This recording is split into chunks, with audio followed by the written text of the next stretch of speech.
that having remembered a dream that I was doing this work, women's health work, between Vancouver and India. Okay. And that Harvard was involved in this work.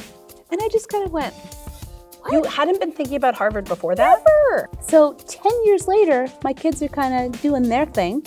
And for like just total kind of, across the screen flashes this, you could apply to be a Takami Fellow at the Harvard T.H. Chan School. And I thought, oh, the dream. This is an epidemic. Like this is absolutely one of those hidden. Right. Nobody's talking about it. No. If we can love women the way that women love the world, that's it. That we are just going to sprinkle sparkly joy and good health everywhere. Right. We just need more of that compassion and love.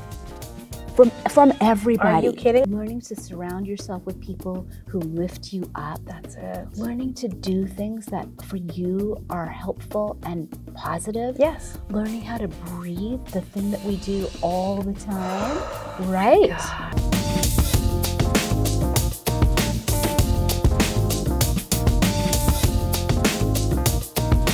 Welcome to season 1 of No Credit, the video podcast that highlights the often overlooked contributions of the women and gender diverse people working in the STEM fields across history, told through the eyes and the legacy and the voices and stories of Vancouver's incredible women and gender diverse professionals working in the STEM fields today.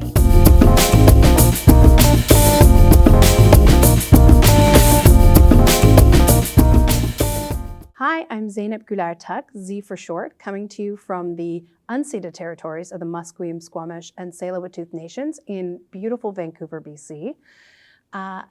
This is No Credit. All right, we're into it, and you're tuned in, and I just wanted you to check something out because today we're laser focused on women's health, and UBC hosted this panel on their.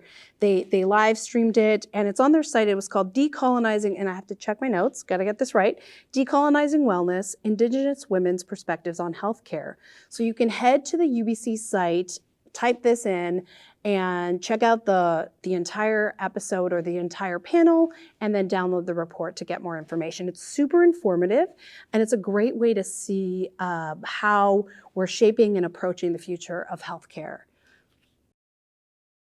Until this 11th century Italian doctor uncovered then shocking findings, women's health was overlooked in the male-dominated field of medicine.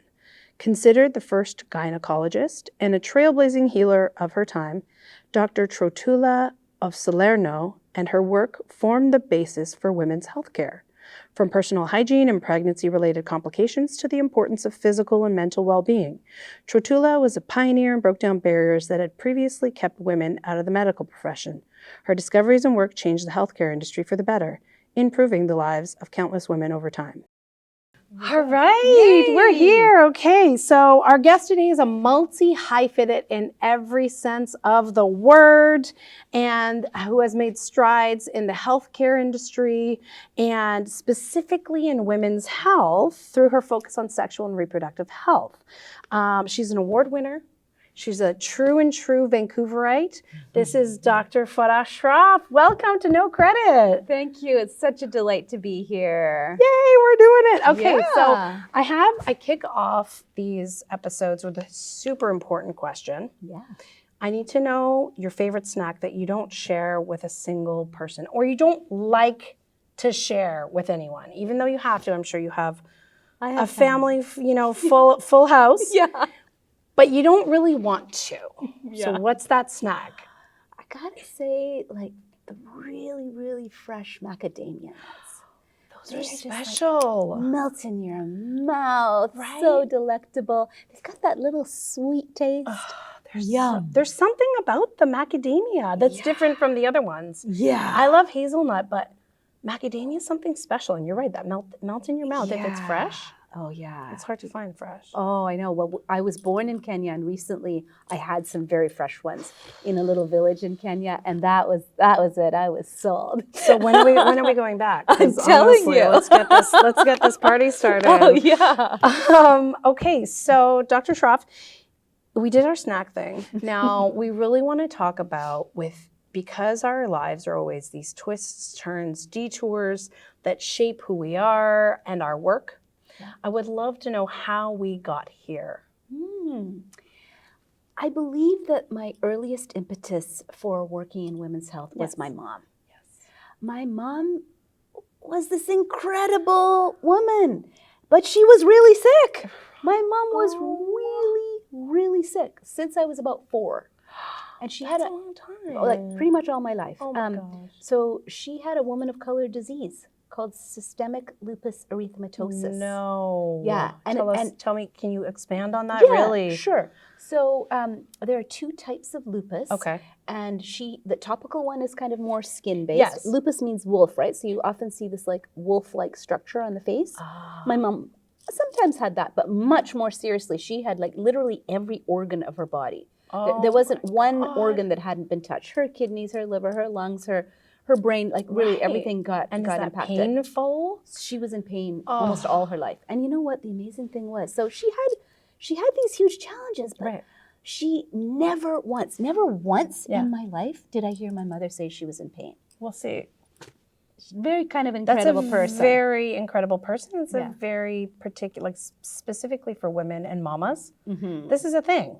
It's a bit of a trend, isn't it? Yeah. Okay, so you didn't know that she was going through this? Not a lot, because the thing was, we were new immigrants here on the Coast Salish lands. Yes. And my dad was a full-time professional. Got it. So luckily for us, we got 2 grandmas to come and live with us. I'm a Parsi from one part from India, one part from Pakistan. Got it. So we had the Pakistani grandma and the Indian grandma, and they came and raised us. Oh, that's a busy house. Yeah, but that's amazing and to have that support. House. A loving house, lots of mamas, lots of love. Okay, lots of so and how did that shape you? Having all that maternal energy in the house. Oh, that's what made me who I am today. Right? You had this influence in your home coming from your parents were carrying so much of that history and all that with them, right?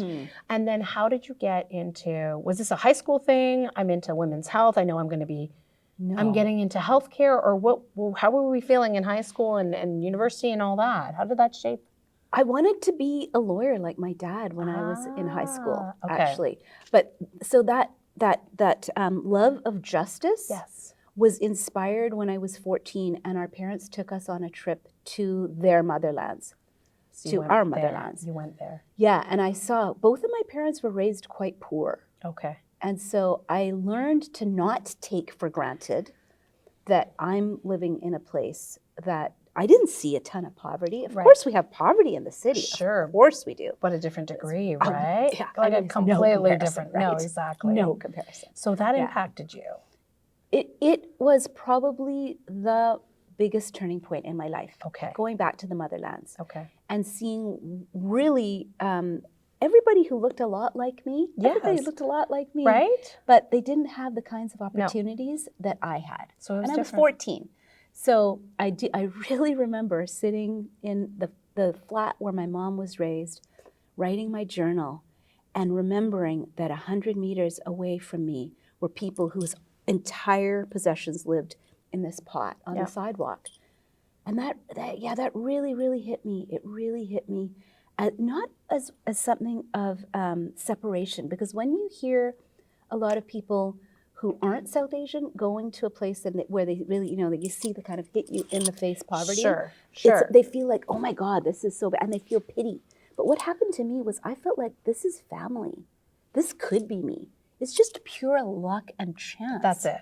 That I'm on this side of that wall, and my big kin are over there. Well, that's it. And so your advocacy was rooted, it sounds like, at that point. Yeah.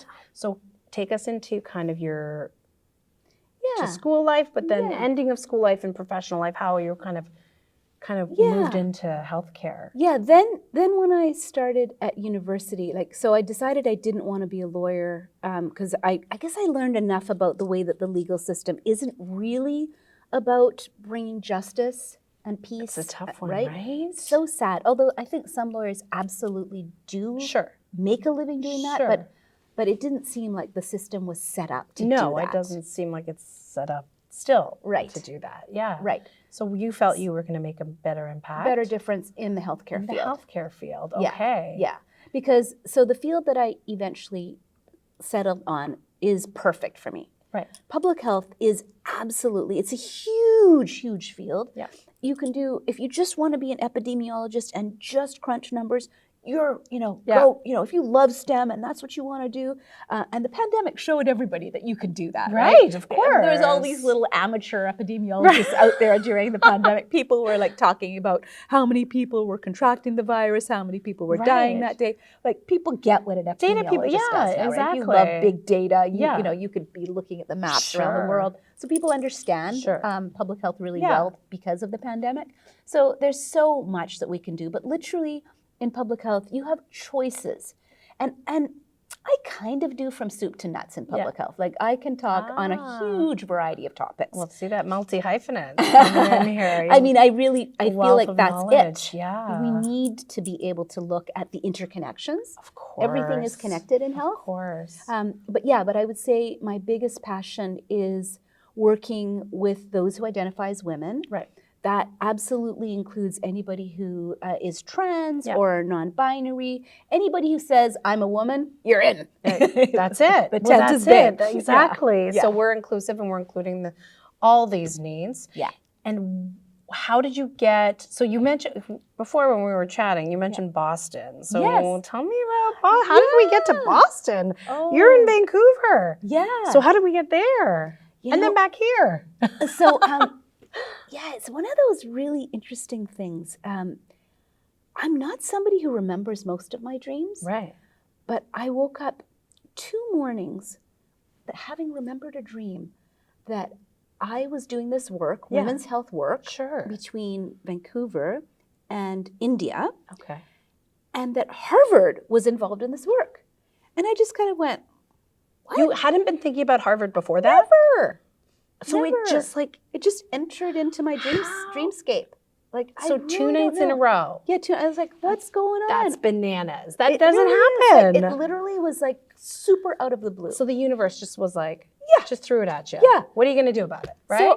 So I was like, okay, I got little kids. I'm not going anywhere for the next little while. I mean, we did pick up our kids and travel to Turkey and all kinds of places like, when they Sure. were quite young. But it wasn't like I was going to move to go there you anywhere. go. So it was like one of those things, you pop it in your back pocket. Sure. So 10 years later, my kids are kind of doing their thing.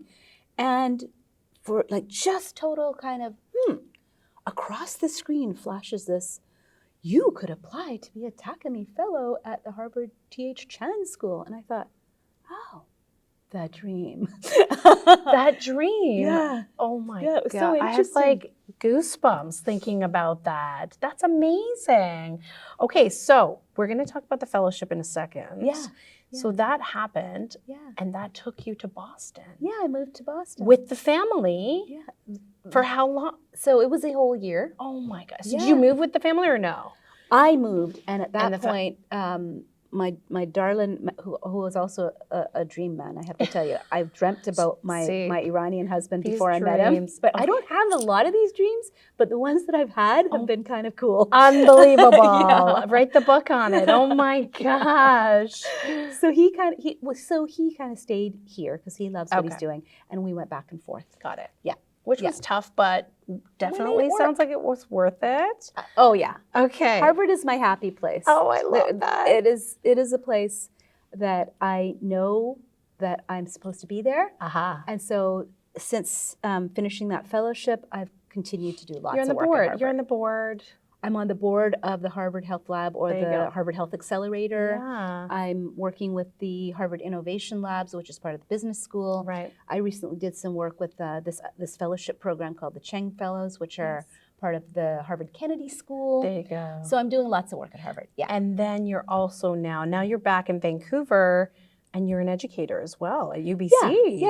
I teach at UBC in the medical school. Oh my God, lucky them. Yeah. Oh my God, molding young minds in the healthcare space. But you're still in public health. Yes, absolutely. And you mentioned to me obviously we were chatting before, you have a focus on sexual and reproductive health, but you are also moving into a new space. Where are we going? Where are we headed? You know, I would venture to say that one of the most neglected areas of public health is the health of postmenopausal women. Okay, so give me the age group of those women. 50 plus. 50 40, plus. even sort of like perimenopause, we could start there, 40-ish. Yes. Mature women's health is one of the most ignored elements of the world.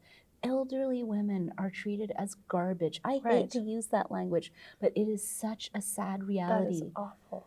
Sexism and ageism combine in a really pernicious way for elder women's health. Okay. Meaning that the world really doesn't know a lot about health conditions impacting women. Right. And diseases such as osteoporosis, even though they are really serious, osteoporosis is a bone disease. It's brittle bones. Yep.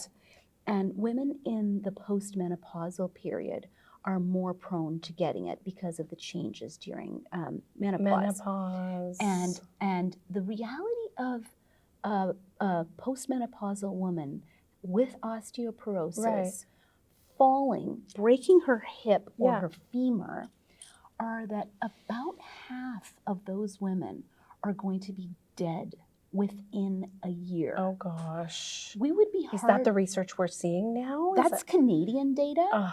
When you go to other countries, the chances of that woman dying are closer to 70%. Oh my goodness. So it's so serious. This is an epidemic. Like this is absolutely one urgencies. Of those hidden, right. Nobody's talking about it. No. We know that falls are bad. And I personally do teach falls prevention. Okay. So we do know that if we can prevent falls, that it's important. Of course. But osteoporosis is something that we need to we need to talk about a lot earlier. Are you kidding? Of course. Well, in this case, with this kind of data, we absolutely do. So you're speaking about overlooked.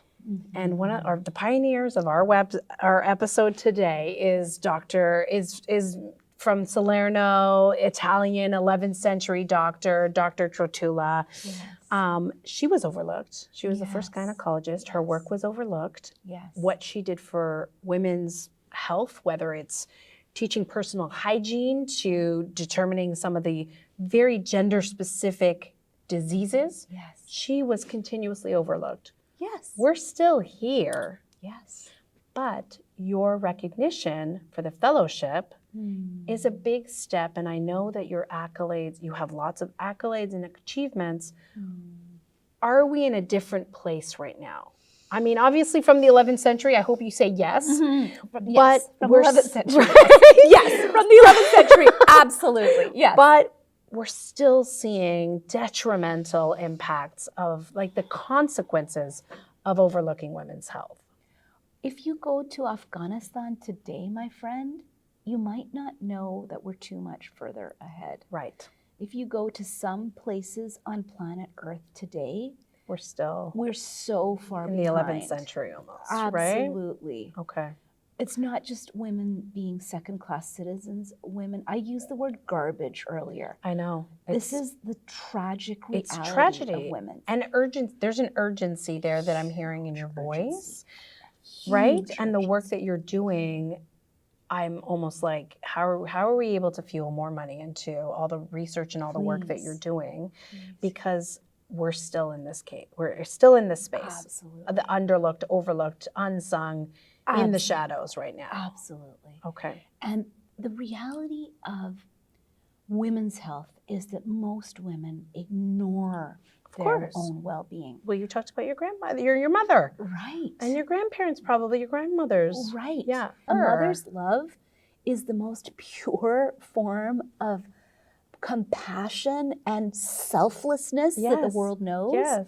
And why did I found an organization that focuses on women's health and mothers, originally it was about mothers, was because I know that if we can love women the way Yes. that women love the world, That's it. that we are just going to sprinkle sparkly joy and good health everywhere. Right. We just need more of that compassion and love from everybody. Are you kidding? And can we plug the name of your organization that you founded, Maternal? So do you want it to plug the new, because we're rebranded, Yes, right? we're So it used to rebranding, be Maternal and Infant Health Canada. Now it's Health Together. Health Together. And you Yes. founded this organization to Yes. be able to really bring awareness to this. Yes, absolutely. And And thank it's you a for- global public health organization. Great. Okay. Right. Okay. Yeah.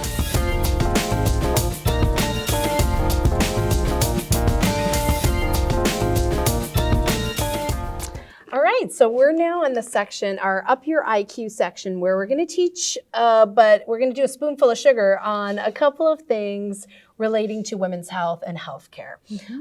So I would love for you to, in layman's terms, give us some information about kind of what are some of the areas typically overlooked for women's health.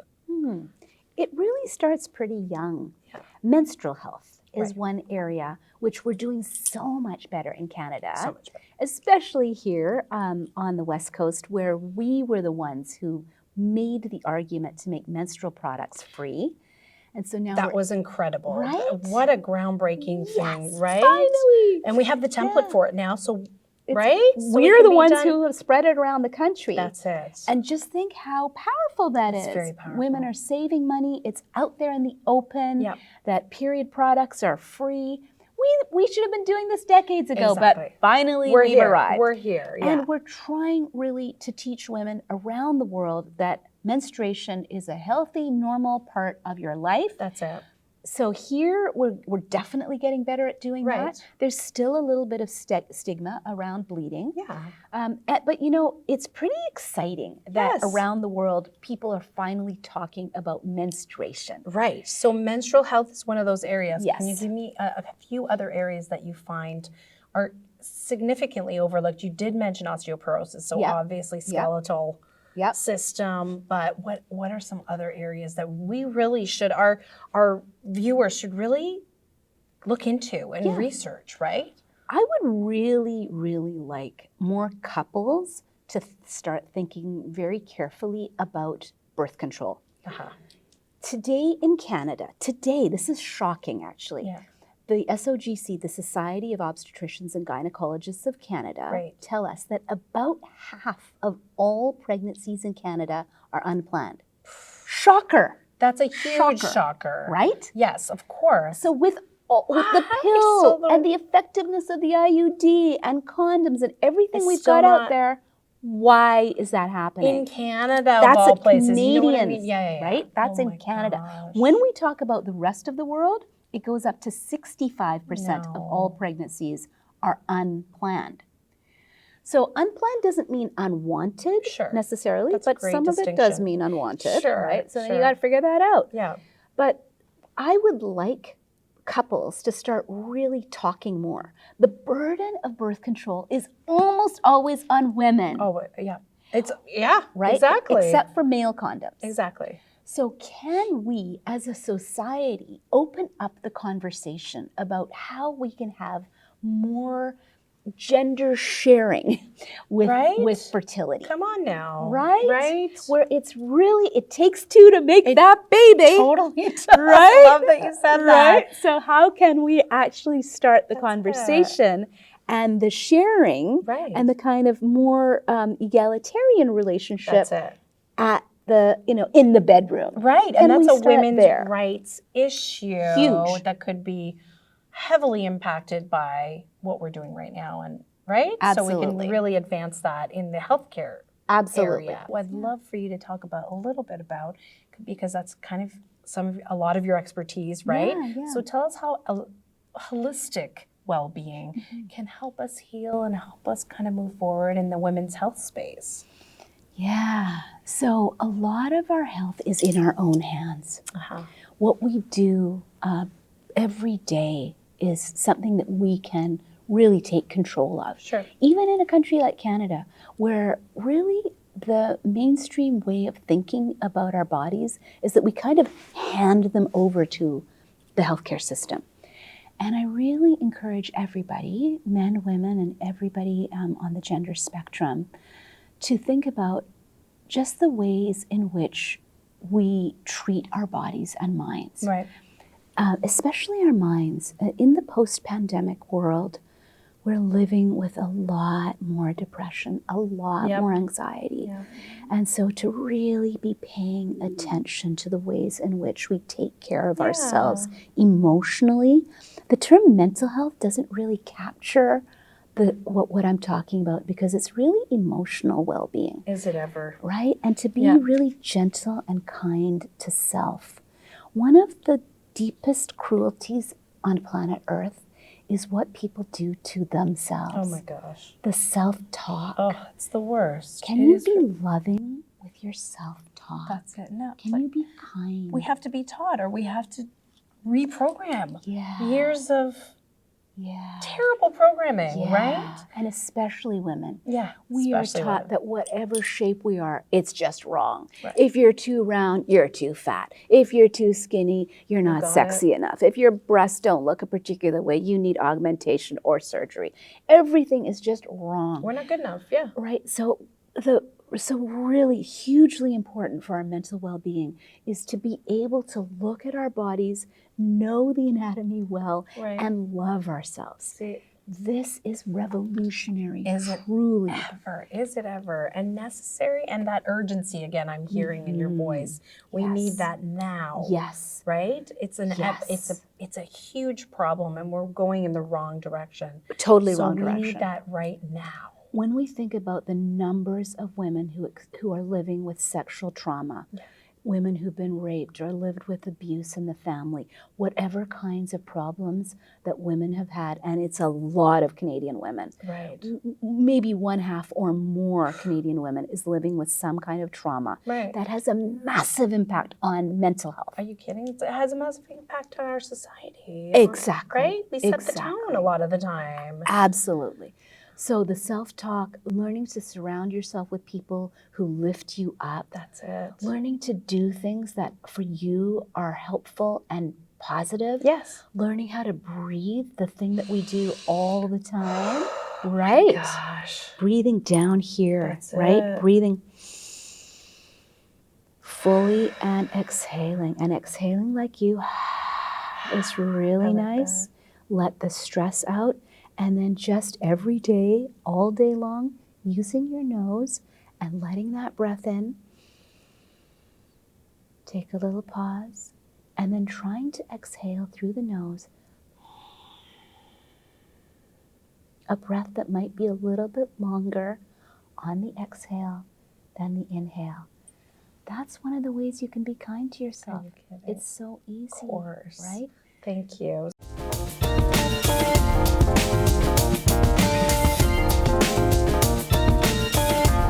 All right, so this is my favorite part. I get to learn a little bit more about you, particularly what is your morning routine? Well, I start my mornings with a meditation. Yeah, I love meditating. I practice a type of Buddhist meditation called Vipassana. Okay. And it is my deepest medicine. I do it in the morning and in the evening before I go to sleep.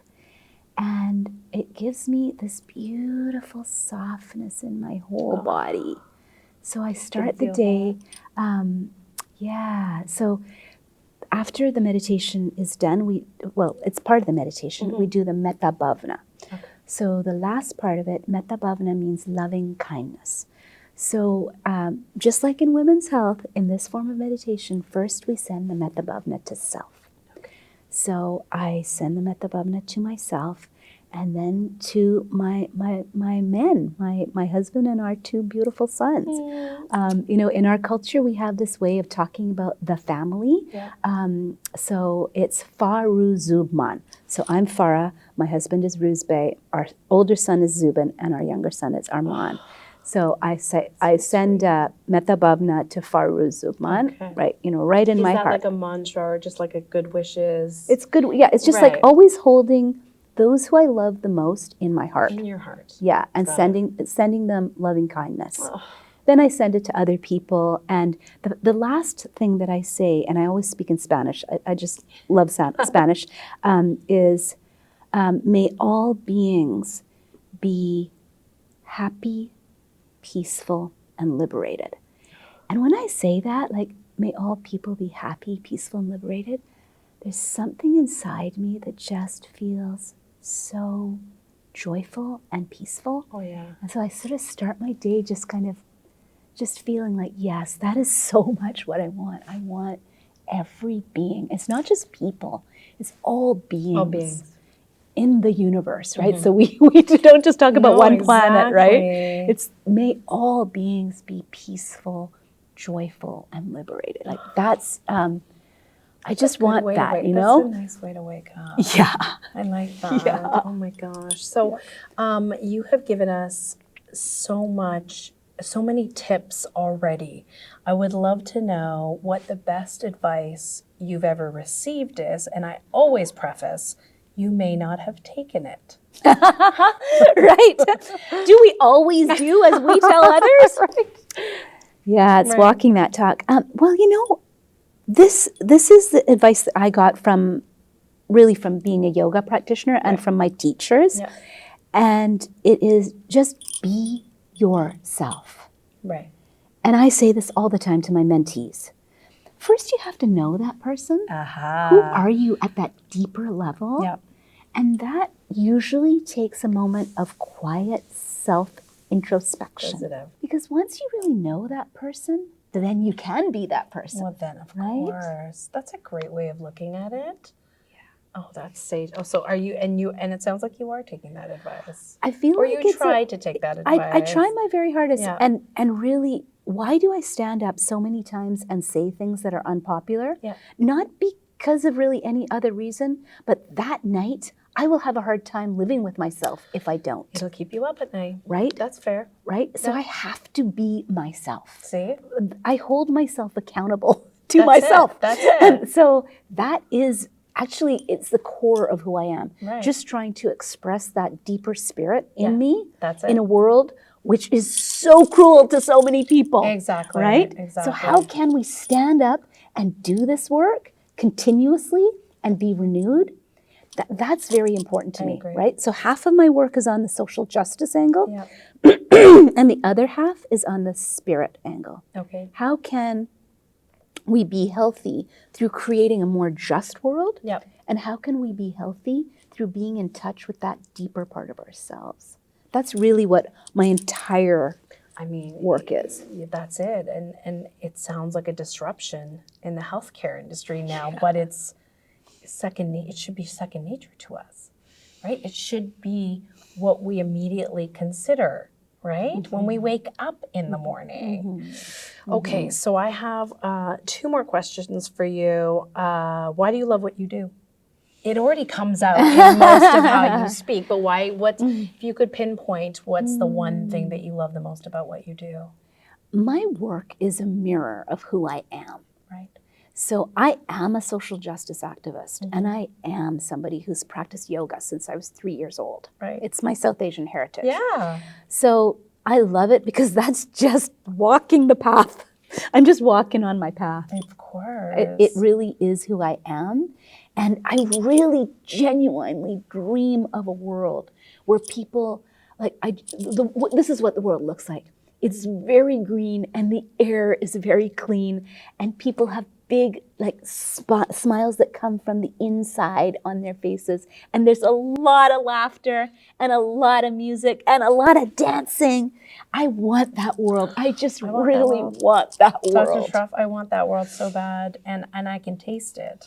Right. When you speak about it. I am going to switch gears to Vancouver, though. Right, yeah. Because you love Vancouver, too, a lot. I love it here. So tell me about your favorite spot here. And it can be a couple, or it can be nature. But where's your favorite spot in Vancouver? Right in the middle of the forest. Oh, yeah. Is there a particular forest or path or hiking area that you enjoy? I love them all, but the one that I'm in very, very regularly is the one that I that I know the best. Yeah. And yeah, so it would be sort of like really any of the forests, but the big trees like the sacred red cedar and the yellow cedars and the firs, and just being around those giants, I feel like if I had to tell you where was my deepest home, that would be it. It was among the trees. Among the trees here on the sacred lands of the Coast Salish nations. Are we ever lucky to live here, eh? Right? I know, I Yeah. know. Thank you. Thank you so much for taking the time. Dr. Shroff, you have imparted your wisdom, all the work and the contributions that you are making. I am not worried that you are going to burn out or be, tired of doing this amazing work. The passion that just fires up inside of you is continuing because you take care of yourself. And so to our viewers, I want you to know that I think the biggest thing, especially for women and those who identify as women and gender diverse folks, take care of yourselves. It looks like different things for different people, but that's what I took away from this is if you take care of yourself, you can take care of the world and you can make this world, we can create your vision of a world that has joy, of a world that is peaceful, where we are all being who we need to be to push us forward. Yes. I love innovators like Dr. Shroff who are able to make us feel warm inside and give us that strength to keep moving and keep pushing forward for the things that really matter for our world. Thank you for being here. I really appreciate you. Thank you. Keep doing your work. Gotta keep moving, right? We gotta keep moving. And we'll see you on the next episode of No Credit.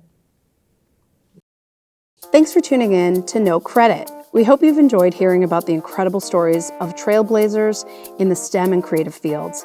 Together, we've challenged stereotypes and ensured their groundbreaking contributions are never left out of history books.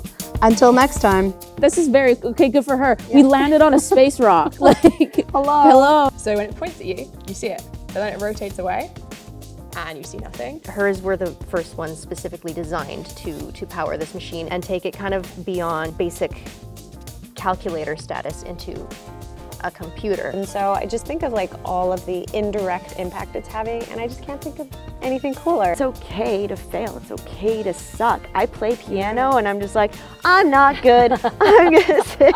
And like, that's fine. Learning to do things that for you are helpful and positive. Yes. Learning how to breathe, the thing that we do all the time. Right. Yeah, we're from roughly the same cultures, the same area of the world, so we might dance a little bit while we're on screen, so just bear with us. Do you want to give us like the one-line premise? Because I feel like it's over-practiced now. No, it's just like I have come up with the solution to all the world's problems, right? Climate, of course. We've eradicated global poverty, have true trans-species democracy, and we just had to turn back technology a little bit, and everybody has to leave by 50.